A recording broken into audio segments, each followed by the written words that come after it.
बिस्मिल्लाहिर्रहमानिर्रहीम। अस्सलाम वालेकुम नाज़रीन, आप यूट्यूब चैनल देख रहे हैं। मैं इमरान खान हूँ। सबसे पहले तो एक चीज़ आपको मैं क्लियर कर दूं कि पहले इमरान खान साहब को कहा जा रहा था कि 3 साल आप चुप रहें या कम से कम ये टन्योर आप निकलवाएं, पाकिस्तान से बाहर आप चले जाएं।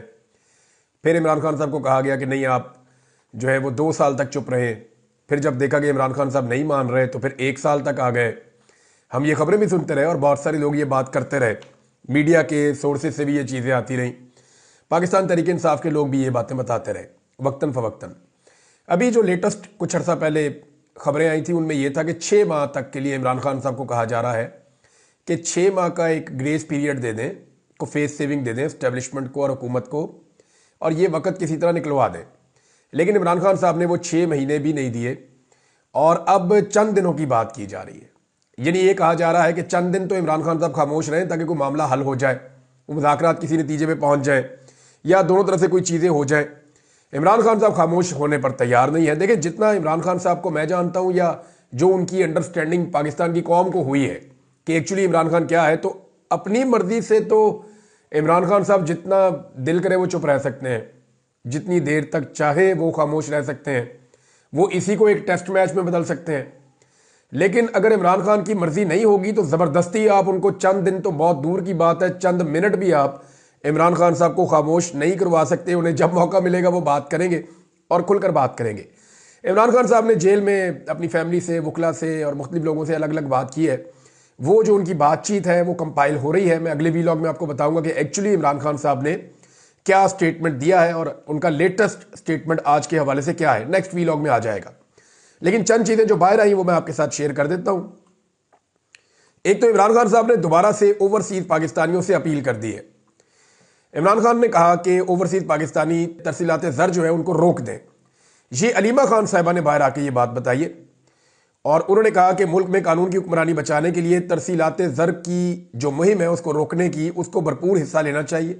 सारे ओवरसीज पाकिस्तानियों को ऐसा करना चाहिए। अलीमा खान साहिबा ने मजीद चीज़ें बताई कि तोशाखाना 2 केस खारिज करवाने के लिए हमारे वकला गए थे, क्योंकि ये एक नाजायज़ ट्रायल है जो जेल में जारी है। ये केस सिर्फ इसलिए ज़ेरे समाअत है ताकि इमरान खान साहब को जेल से ना निकलने दिया जाए। फिर उन्होंने ये भी बताया कि जनाब जो जजेज़ हैं, जूनियर जजेज़, उसके हवाले से भी उन्होंने अपने तहफ़्फ़ुज़ात का इजहार किया। वहाँ पे एक डेवलपमेंट और भी है और वो डेवलपमेंट ये है कि इमरान खान साहब के जो वकील हैं बैरिस्टर सलमान सफदर साहब, उन्होंने दलाइल देने से इनकार कर दिया और उन्होंने इस्लामाबाद हाई कोर्ट में जस्टिस इनाम से ये कहा कि जनाब मुझे तो मेरे क्लाइंट ने कहा है कि मैंने आपके सामने दलाइल नहीं देने। मामला ये है कि आप जूनियर जज हैं, इस मामले को जो है वो सीनियर किसी जज को या किसी अदालत को भेजा जाए। बहरहाल अब देखते हैं कि इस मामले में और क्या होता है, क्योंकि अलीमा खान साहबा कहती हैं कि इसी तरह गुल हसन औरंगजेब 1-1.5 साल से इमरान खान के केसेस सुन रहे थे। अब नए जजेस बिठा कर केसेस उनके हवाले कर दिए गए हैं। तो उन्होंने कहा इनका इरादा है कि यहाँ नाजायज़ अदालत से बॉल फेंके तो वहाँ भी एक नाजायज़ अदालत के अंदर जाए और नाजायज़ फैसला हो। इमरान खान को बाहर निकालने का इनका कोई इरादा नहीं है, इसलिए जाली केसेस चला रहे हैं। अलकादर यूनिवर्सिटी के फेक केस में इमरान खान को 14 साल सजा दी गई है। उन्होंने कहा ये 26वीं आईनी तरमीम का पहला नतीजा सामने आया है कि इमरान खान साहब का केस उसी जज इनाम मिनहास के सामने लगा दिया गया है और ये 26वीं आईनी तरमीम के नतीजे में नए जजेस आए हैं। अब जो कराची में जजेस आए सिंध हाई कोर्ट में, वो तो हलफ उठा रहे हैं 12 जजेस, और उनके बारे में कहा जा रहा है जी वो सारे के सारे ऐसे जजेस आ रहे हैं कि कराची में सहाफ़ी और इवन जो वकला हैं वो सर पकड़ के बैठे हैं कि ये तमाम लोगों की सियासी वाबस्तगियाँ सबके सामने है, कोई ढकी छुपी बात नहीं है। तो ऐसे कंप्रोमाइज्ड लोगों को जजेस बनाया जा रहा है पाकिस्तान में। तो इंसाफ और कानून का तो अल्लाह हाफ़िज़ है। अब इमरान खान साहब ने एक स्टेटमेंट और दिया है और इसको जेल से बाहर आने वाले सहाफ़ियों ने रिपोर्ट किया। स्टेटमेंट इमरान खान साहब का बड़ा बोल्ड है, ये मैं आपके सामने रख देता हूँ। इमरान खान साहब ने कहा कि अगर कोई समझता है कि हमारे एहतजाज का रास्ता बंद हो गया है तो वो किसी भूल में है। जेल से बैठकर इतने एहतजाज कराऊंगा कि इनकी नस्लें भी याद रखेंगी। ये जनाब इमरान खान साहब का बड़ा सख्त स्टेटमेंट है। इमरान खान साहब ने एक और काम किया, उन्होंने जो कमेटी थी वो तब्दील कर दी है बैनुल-अक़वामी राब्तों वाली। यानी इससे पहले जो कमेटी बनाई थी रऊफ हसन साहब थे, उसमें अब एक नई कमेटी बनाई गई है और इस नई कमेटी के अंदर इसके कन्वीनियर जुल्फी बुखारी होंगे, शहबाज गिल इसके अंदर शामिल हैं, आतिफ खान इसके अंदर शामिल हैं और सज्जाद बरकी इसके अंदर शामिल है। यानी इसमें मुझे जो तब्दीली नजर आई वो ये नजर आई कि पाकिस्तान के अंदर से जो लोग हैं उनको निकाल के और जो लोग पाकिस्तान से बाहर मौजूद हैं उनको इमरान खान साहब ने कमेटी में डाला ताकि वो आज़ादी से राब्ते कर सकें और उनके ऊपर दबाव ना डाला जा सके। जो लोग पाकिस्तान के अंदर हैं, जब भी वो कोई राब्ता करते हैं किसी मुल्क से या किसी जगह से, उनको अरेस्ट कर लिया जाता है, अगवा कर लिया जाता है, उनके मोबाइल फ़ोन छीने जाते हैं, उसमें से चीज़ें निकाली जाती हैं। तो मेरे ख्याल में कैपेसिटी की बात नहीं है, ये बड़ी अच्छी इमरान खान साहब ने ये कमेटी बनाई है। और इसमें जुल्फी बुखारी हैं जो इमरान खान साहब के लिए बड़े अरसे से, लंबे अरसे से दौड़ लगा रहे हैं। शहबाज गिल हैं, वो भी इमरान खान साहब के बड़े वफादार साथी हैं। आतिफ खान, आप सब अब अच्छी तरह जानते हैं आतिफ खान को। जितनी भी तंजीमें पाकिस्तान तहरीक इंसाफ के मौक़िफ़ को लेकर चल रही हैं या ओवरसीज़ पाकिस्तानियों की जितनी भी तंजीमें हैं वो सारी आतिफ खान साहब के साथ कोऑर्डिनेशन में रहती हैं। सज्जाद बरकी जो है वो इमरान खान साहब के अजीज़ भी है और ये बड़े मुतहर्रिक आदमी है अमेरिका में।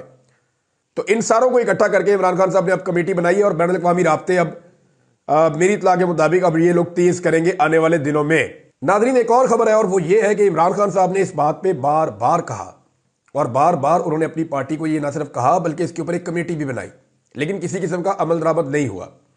अब इमरान खान साहब की बहन ने दोबारा जेल से बाहर निकलकर ये बात की, तो इसका मतलब है इमरान खान साहब जेल के अंदर इस मामले को लेकर काफ़ी संजीदा है और हो सकता है कि उनका जो अगला स्टेटमेंट आ रहा है उसका ये हिस्सा भी हो। इमरान खान ने कहा कि 1 महीना पहले लापता वर्कर के हवाले से तस्वीर और तफसीलात शेयर करने के लिए हुक्म दिया था। ये उनकी बहन बता रही है कि इमरान खान ने 1 महीना हो गया इस बात को। इमरान खान साहब ने कहा था कि जितने लापता वर्कर्स हैं जो डी चौक से लापता हुए हैं, क्योंकि देखिए डी चौक में जब गोली चली तो उसके बाद जो लाशें मिल गई वो तो 13-14 हैं। कोई 13 क्लेम करता है, कोई 14 क्लेम करता है, लेकिन वो सारी पाकिस्तान तहरीक इंसाफ ने उनका डाटा हर चीज़ अदालत में भी जमा करवाई है। जो लोग जख्मी हुए उनका भी डाटा है, लेकिन जो लोग उस रात से लापता हैं उनमें से कुछ का पता चला फलां जेल में है, कुछ का पता चला फलां जगह पे है, कुछ लोग वापस बादियाब हो गए। लेकिन अभी भी पाकिस्तान तहरीक इंसाफ का क्लेम है कि 30 से ज़ायद लोग, उनके 30 से 40 के बीच में वो बताते हैं, अभी भी लापता हैं जिनके बारे में कुछ मालूम नहीं है। जबकि इस्लामाबाद में सहाफ़ियों से बात करें या ऐनी शाहिदीन से बात करें तो वो कहते हैं उन्हें बहुत इस बात का खदशा है कि वो लोग शायद उस रात वहाँ डी चौक में कत्ल कर दिए गए थे और उनकी लाशें गायब की गई हैं। अब ये 2 अलग अलग चीज़ें हैं, यानी जो बाकी डाटा है वो तो आ गया, लेकिन ये जो लोग हैं जो उस रात से लापता है उनके बारे में ना तस्वीर आ रही है, ना उनकी तफसीलात आ रही है, ना उनकी फैमिलीज के इंटरव्यूज आ रहे हैं, ना उनके लिए कोई पाकिस्तान तहरीक इंसाफ आवाज़ उठा रही है। मैं तकरीबन हर दूसरे दिन इसके ऊपर बात करता हूं कि अगर पाकिस्तान तहरीक इंसाफ के किसी रहनुमा का बेटा गायब हो जाए या भाई गायब हो जाए या फैमिली मेम्बर ना मिल रहा हो, लापता हो जाए, तो क्या वो इतने आराम से ही बैठ जाएंगे? मुझे नहीं लगता वो इतने आराम से बैठेंगे और शायद इमरान खान के अलावा किसी को इस बात की इतनी फिक्र भी नहीं है। तो इमरान खान साहब ने जो हुक्म दिया उसको 1 महीना गुजर गया और अभी तक उसके ऊपर किसी किस्म का कोई भी अमल दरामद नहीं हुआ। ये बदकिस्मती है। गंडापुर साहब के हवाले से कुछ लोग खबरें चला रहे थे, लेकिन अभी जो जेल से शुएब शाहीन साहब ने बाहर आकर दावा किया, उन्होंने कहा जी इमरान खान साहब ने कहा है कि अली अमीन गंडापुर को तब्दील करने का कोई आइडिया मेरे जहन में नहीं है। मगर दूसरी तरफ के जो ज़राए हैं उनमें कुछ सहाफ़ती ज़राए भी हैं, कुछ पार्टी के ज़राए भी हैं, वो बदस्तूर ये दावा कर रहे हैं कि अली अमीन गंडापुर साहब को मुबैना तौर पे इमरान खान साहब ने कुछ वक्त की मोहलत दी है और अब इमरान खान साहब ये चाहते हैं कि वो इमरान खान साहब का जो प्लान है उसको एग्जीक्यूट करें और अपने दिमाग से सोचना बंद कर दें। देखें ना, इमरान खान साहब ने बहुत मौका दिया। जिस जमात से या जिस हुकूमत से इमरान खान साहब बात नहीं करना चाहते थे, जिन्हें वो लेजिटिमेट गवर्नमेंट समझते ही नहीं थे, उनको इमरान खान साहब ने मुज़ाकरात का मौका दिया, हर जगह पे मुज़ाकरात का मौका दिया, अपने एहतजाज को रोकते रहे, पीछे हटते रहे। तो बहुत सारी चीज़ें, अली अमीन गंडापुर साहब 2 दफ़ा गायब हो गए, लापता हो गए और फिर 2 दफ़ा एक अजीब किस्म की कहानियां जो है वो सामने आई, दोनों मरतबा। तो इस पर इमरान खान साहब ने काफ़ी सब्र किया है और प्लान जो है उनके अपने जो प्लान थे जो इमरान खान साहब जेल से बैठकर बनाते रहे वो एग्जीक्यूट नहीं हो रहे थे। अब इमरान खान साहब ने कहा जी कि मेरा प्लान एग्जीक्यूट करना है, किसी और का प्लान काम नहीं कर रहा। और दूसरा जो स्टेटमेंट इसके साथ है, मैंने आपको बता दिया कि मैं जेल से बैठकर इतने एहतजाज करवाऊंगा कि इनकी नस्लें भी याद रखेंगी। ये कॉन्फिडेंस क्यों है इमरान खान को, सोचा आपने कभी? ये इमरान खान को पाकिस्तान के लोगों में कॉन्फिडेंस है।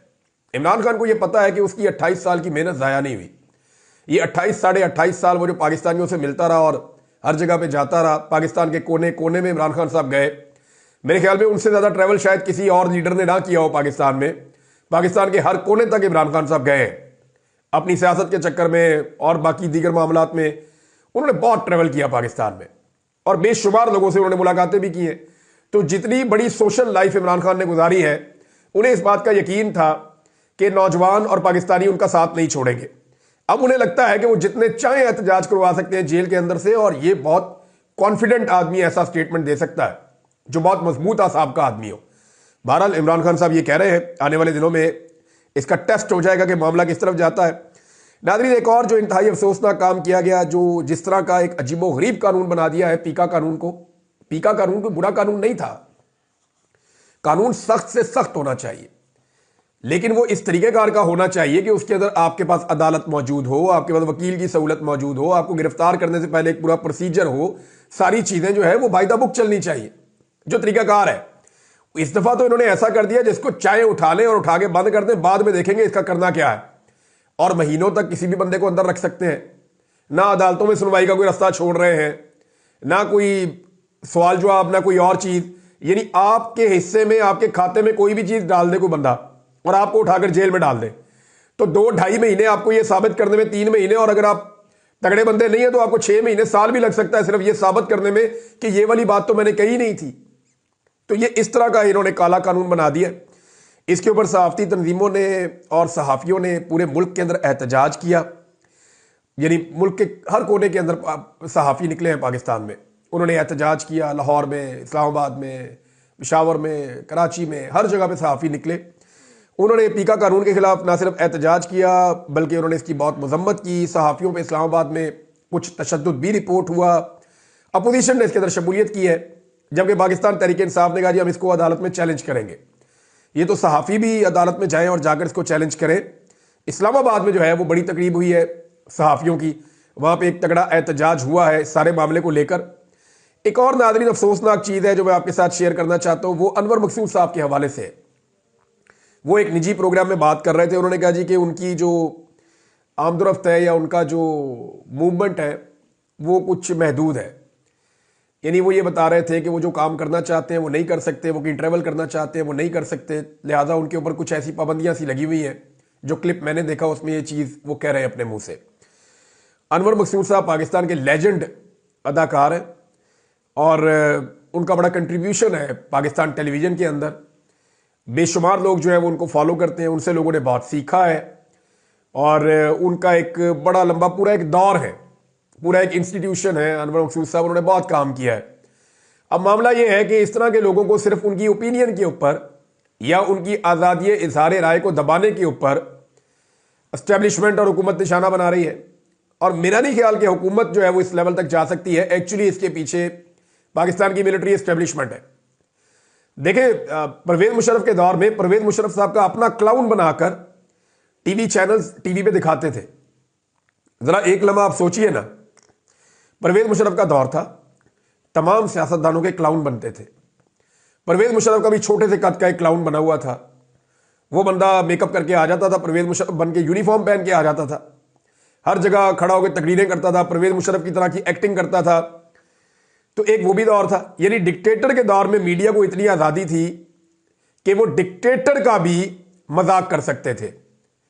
लेकिन दूसरी जानिब आप देखें कि आज डिक्टेटर का दौर तो नहीं है, लेकिन मुझे बताएं ना, कोई क्लाउन बना सकता है आज?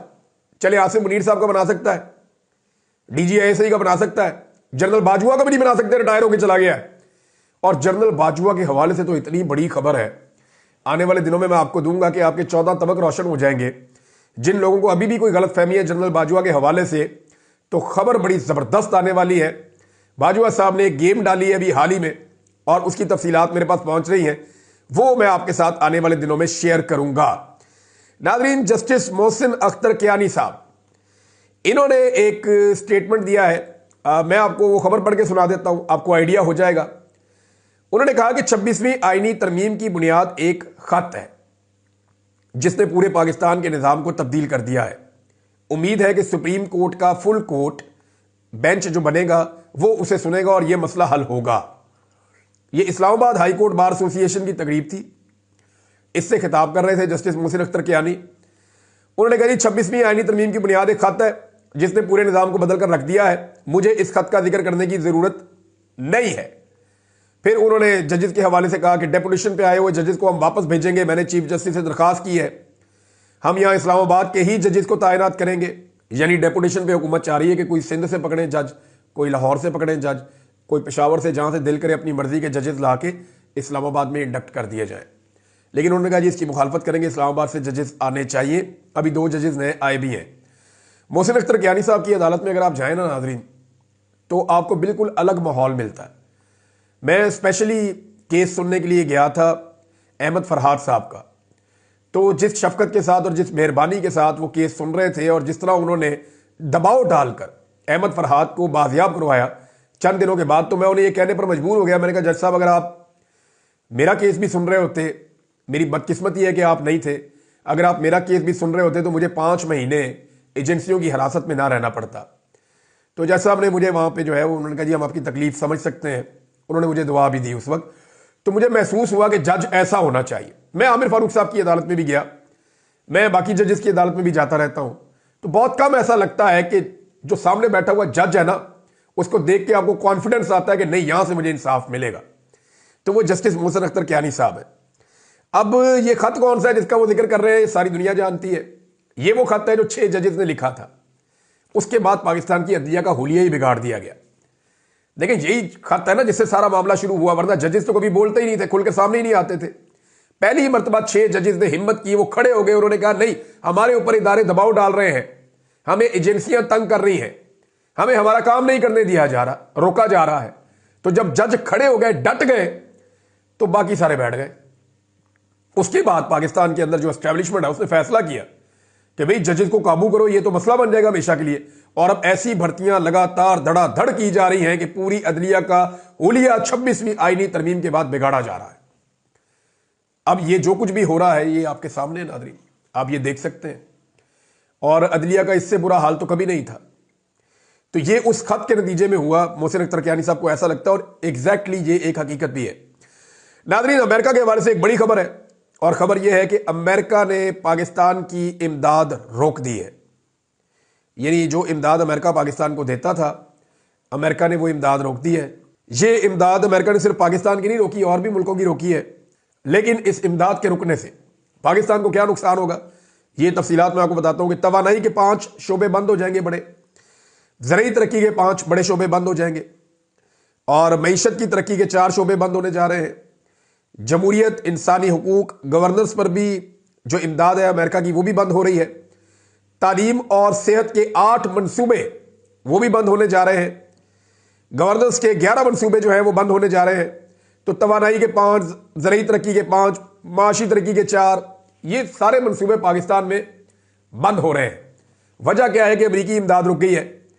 अब जो बाइडन के दौर में, अभी मैं सुन रहा था समी इब्राहिम साहब को, उन्होंने भी अपनी खबर में बताया कि पाकिस्तान ने जो बाइडन रजीम के कहने के ऊपर गालिबन असलहा बेचा है यूक्रेन को, और ये वो $900 मिलियन का वो बता रहे थे, यानी $1 बिलियन के करीब का असला पाकिस्तान ने शायद बेचा है।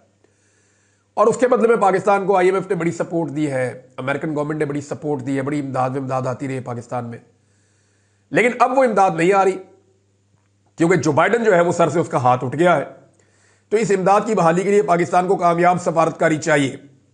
लेकिन जिस तरह की सफारतकारी वहां पे करके आए हैं, सफारती मिशन पर गए हुए मोहसिन नकवी साहब, वो अमेरिका से तो ताल्लुकात ठीक कर नहीं सके, उन्होंने चाइना के साथ भी ताल्लुकात दांव पर लगा दिए। अब पाकिस्तानी वजारत खारजा जो है, महकमा खारजा, वो बार बार सफाइयां देता रहता है। कभी वो एक स्टेटमेंट जारी करता है, कभी दूसरा स्टेटमेंट जारी करता है, तो डैमेज कंट्रोल करने की कोशिश कर रहा है। लेकिन डैमेज किया किसने? सफारती मिशन पर गए हुए मोहसिन नकवी साहब ने, और वो मुकर गए कि जनाब मैंने तो कुछ किया ही नहीं। दूसरा, मोदी से बात हुई है डोनाल्ड ट्रंप की। नाज़रीन, मोदी से डोनाल्ड ट्रंप की बात हुई है। मोदी ने उसके बाद ट्वीट करके ये बताया कि मेरी डोनाल्ड ट्रंप से राब्ता हो गया है, मेरी उससे बात हो गई है, और पाकिस्तान में डोनाल्ड ट्रंप ने राब्ता नहीं किया। बहुत सारे मुल्कों के साथ डोनाल्ड ट्रंप का राब्ता हो गया है और लगातार राब्ते हो रहे हैं। लेकिन पाकिस्तान की जो खारजा पॉलिसी है वो कहीं अमेरिका को पसंद नहीं है, और पाकिस्तान अपनी खारजा पॉलिसी के अंदर अभी तक तो नाकाम दिखाई देता है।